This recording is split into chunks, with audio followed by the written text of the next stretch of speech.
You're listening to Pop FM 108.5.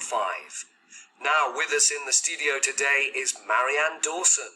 You're lucky to be here today, aren't you, Marianne? Yes, I am. Next month I will be celebrating. 5 years will have passed since I nearly died.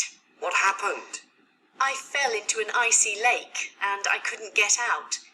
I was alone, and by the time anyone found me, my heart had stopped.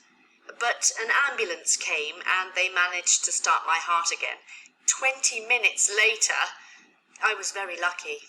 And that's why you wrote a book called You Can Survive Anything.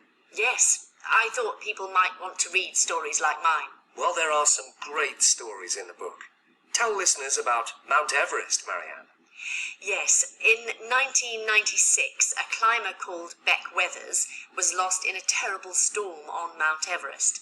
He slowly got weaker and weaker until he couldn't stand up or move anymore.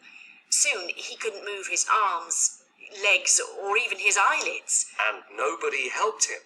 Some climbers found him, but they thought he was dead. Then, amazingly, after 24 hours up there in temperatures of minus 40 degrees Celsius, Weathers suddenly stood up and walked down the mountain. That's amazing. Well, the human body is amazing.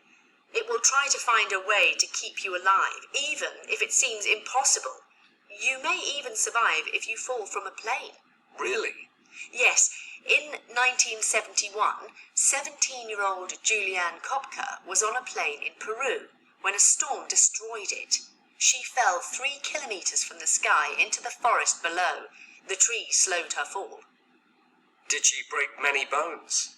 Only one bone in her shoulder. Then she walked for 10 days through the forest until someone found her. Wow.